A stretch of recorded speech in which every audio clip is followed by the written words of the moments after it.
Hello children, welcome back to my channel CBSE Geography Made Simple. Today, let's study the 7th and the last chapter of Geography of class 10th of CBSE curriculum, Lifelines of National Economy. I have tried to explain the chapter with the help of maps and pictures. Check out the description box below to find the complete notes of the chapter. Also, those of you who are visiting for the first time, please do not forget to check out my previous videos. This is a new channel. If you like my videos, please do support my channel. So let's begin. So let's start with a brief synopsis of the chapter. We will be studying the chapter under following subheads. First, we will be doing the introduction, wherein we will be studying about the role of traders, transport and communication network in the economy of the country. Then various means of transport, roadways, railways, pipelines, waterways and airways. About the means of communication is the third subhead. In this, we will be studying about the postal network, telecom and mass communication. Next is the international trade. And finally, we will be studying about tourism as a trade. So let's begin. Children, the economy of a country depends not only just on the production and goods and services by various economic activities such as the primary activity, secondary activity and the tertiary activity, but also the movement of these goods and services for the consumption by the consumers. The movement, this requires the transport facility so that the goods can be moved from the source of the production to the consumers. And the people who are facilitating this movement, they are known as traders. Fast means of transport is very important for the faster movement of the goods to the consumers. Therefore, communication also plays a very important role in the whole process. As such, there is an interrelation and a complementary relation between transport, communication and trade. And these three interdependent pillars, they form the lifeline of modern economy. Thus, just production of goods and services is not sufficient. It is also important to ensure that they reach the consumers and there is a free flow of goods and services. So transport and communication plays a very important role. Now let's take up the various means of transport in India. We'll start with the roadways. India has one of the largest road networks in the world, aggregating to about 54.7 lakh kilometers. As you can see, this is the road network shown on India map. We see how dense the network is. Roads always have an edge over railways. Why? Because the roads are very easy to build and maintain. They are more cost effective also. Laying of road is lesser costly compared to the railway tracks. Then roads can also be built in undulating terrain, mountainous or rough terrain also more easily. That is why in mountain areas or on slopes we see roads going up and down the hill, but sometimes railway tracks are not available on such rough terrains.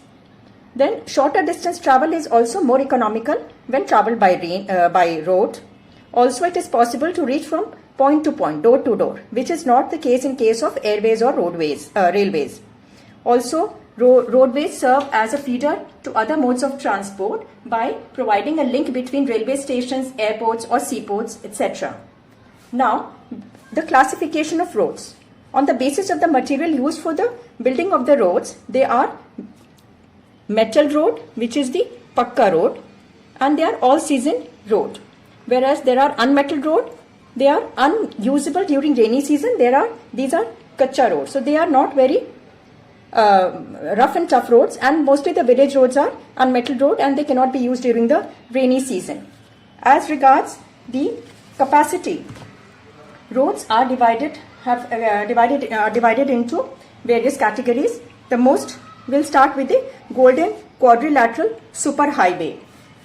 This is a major road a project which connects the metro towns of the country and thus reduces the time and cost.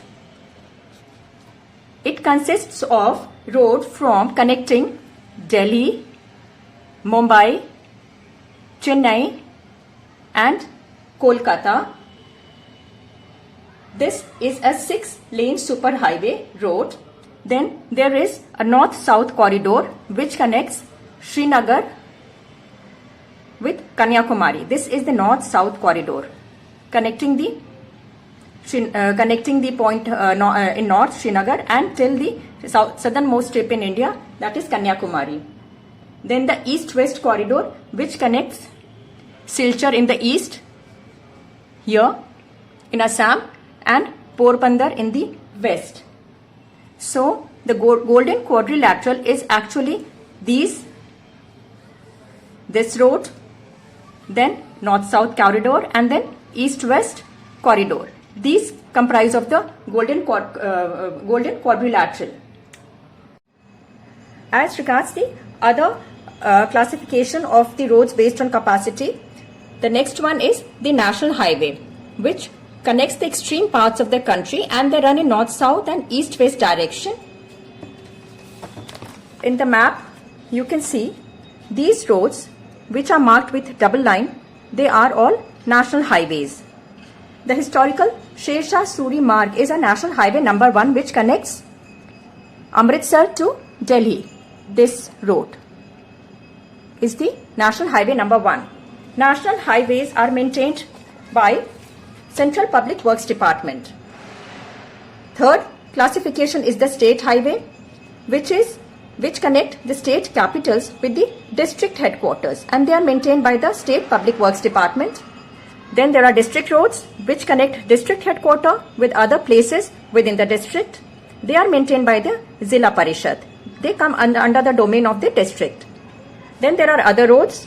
These are basically the rural roads, village roads. They connect villages to the nearby towns. They are all season roads.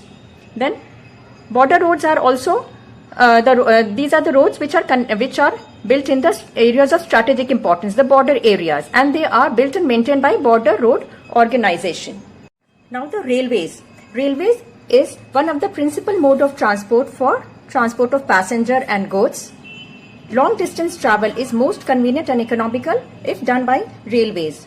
Railways are the largest public sector undertaking and they are maintained and run by the central government of India. The first train was run between Mumbai and Thane for 34 kilometers in 1953. In India, there is a dense network of railways.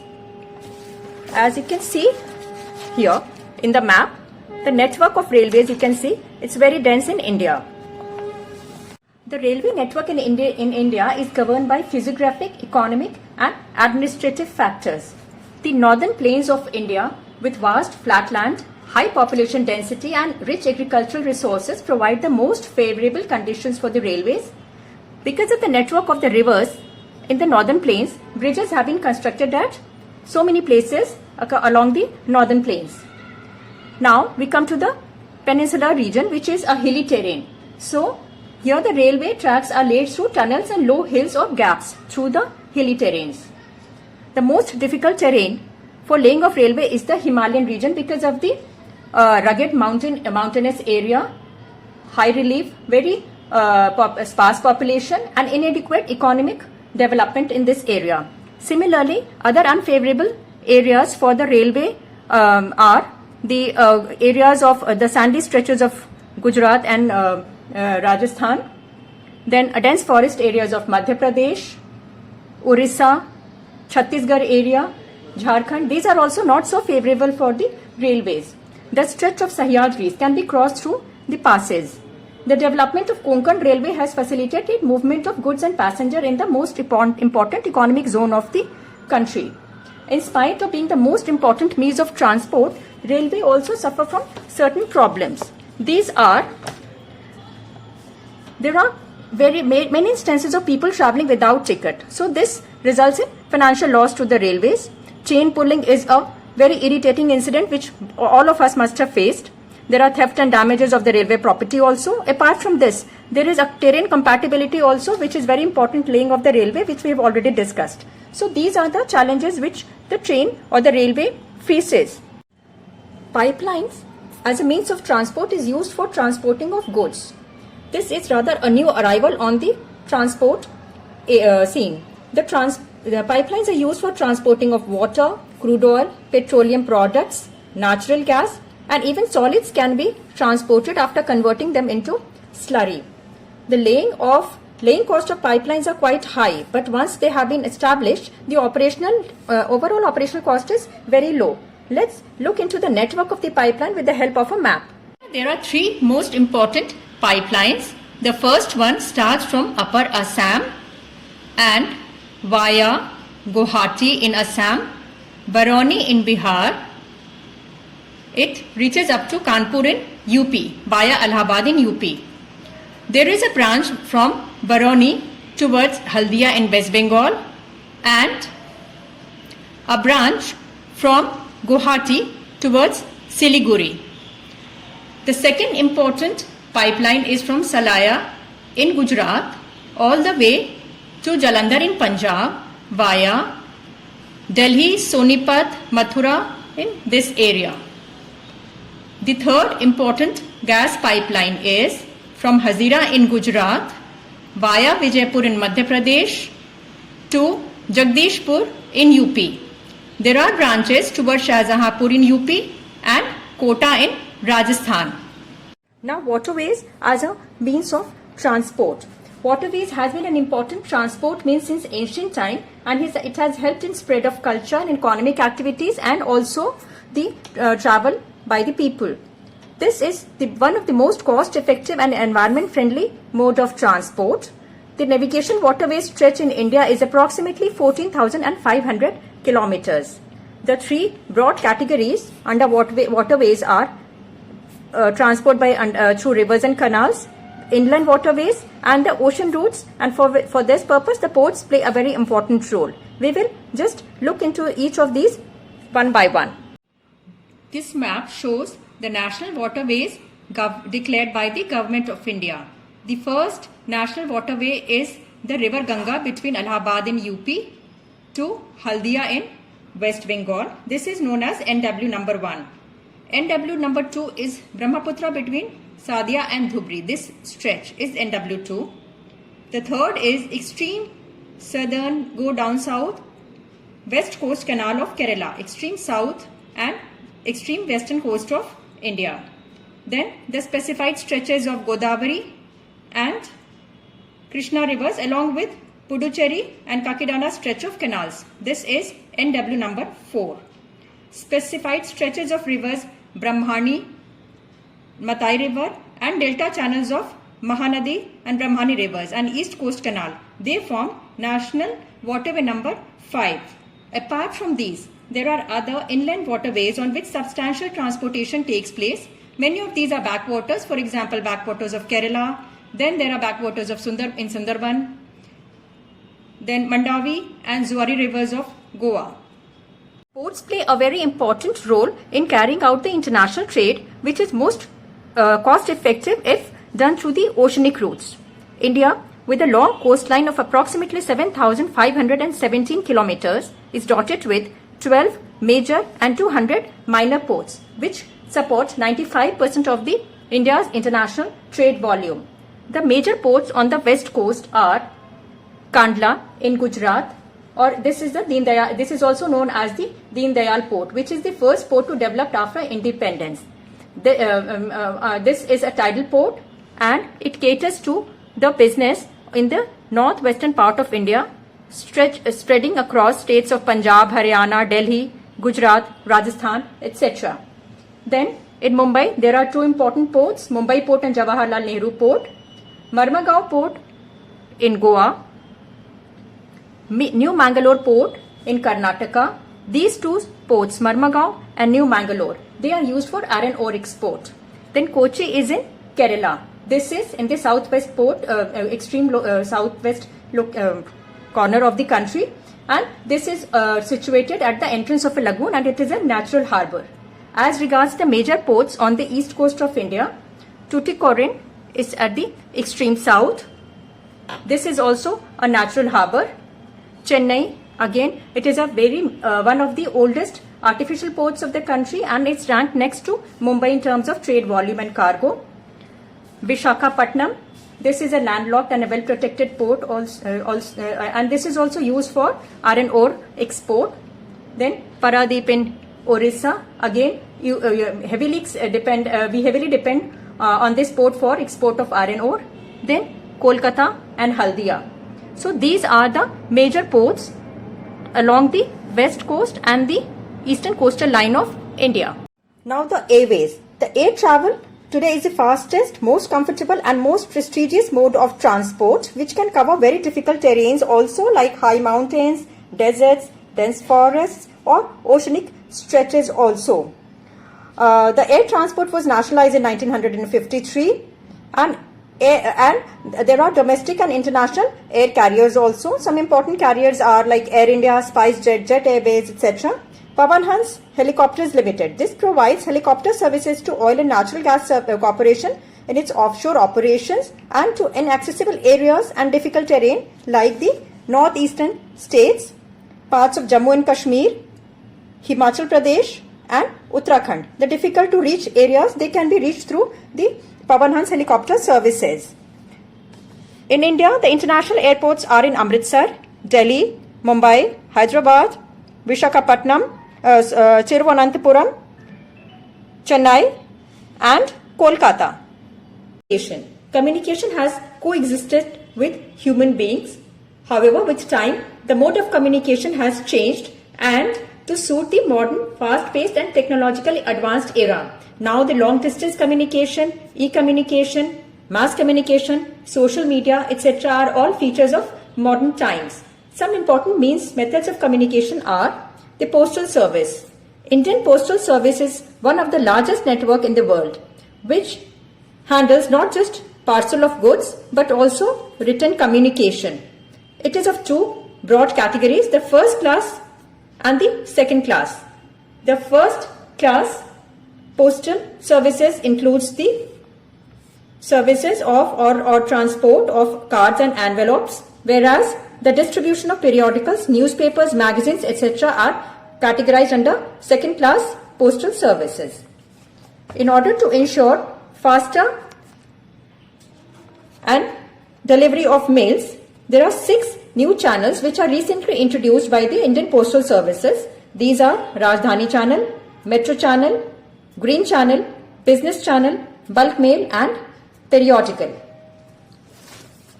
Now, the telecom. India has largest telecom network in Asia. In the fixed line or landline, STD facility or subscriber trunk dialing is now widely available even in villages. However, because of the change in the time now, mobile network is the most widely used communication method these days. The mass communication. The main purpose of mass communication is educating people, creating awareness among them and also their entertainment. This includes radio, TV, newspaper, magazines, films, etc. In India, newspapers are published in more than 100 languages, Hindi being the most widely published language, followed by English, and the third language is Urdu. India also happens to be the largest producer of feature films in the world. CBFC or Central Board of Film Certification is the censoring authority of the feature films. So children, till now we have covered the 2 important lifelines of the national economy, which is the transport and communication. Now the third lifeline is the trade. So in the subsequent clip, we will be taking up international trade and tourism as trade. Also, I am teaching you with the help of my notes. The link of the same is provided in the description box below. The international trade or the trade between 2 countries is considered the economic barometer of a country and it measures the economic health of the country. The two important components of international trade are export and import. Whenever the export exceeds import, it results into positive or the favorable balance of trade. And when the export is less than the import, then this means there is a heavy outflow of foreign exchange from the country and the balance of trade then becomes unfavorable or negative. International trade of India. India has trade relations with all major trading blocs in all geographical regions of the world. The most important commodities exported from India to other countries are gems and jewelry, agriculture, allied products, chemicals, etc. And also in last 20 years, India has emerged as a major software giant in the international market and is earning large foreign exchange through the export of information technology. And the commodities which are imported to India include petroleum products, crude oil, gems, jewelry, chemicals, etc. Now, tourism as a trade. Over last 3 decades, because of the liberalization of economy, which has made the transport and communication much easy and free-flowing, the tourism sector has emerged. There is a boom in the tourism sector, with still a huge potential in this sector.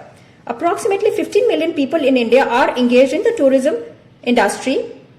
Free movement of people across the country helps in strengthening of national integration, also encourages the local handicraft, supports business activities and the cultural pursuits.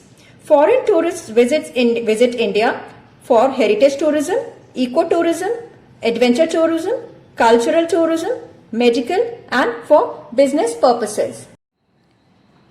With this, we conclude this chapter and also the complete syllabus of class 10th of CBSE curriculum. Hope you enjoyed learning. If you like the videos, please do like and subscribe to my channel and also share with your friends. Feel free to share your comments and feedback in the comment section below. And yes, do not forget to access the notes of the chapter from the description box below. Thanks for watching. Happy learning.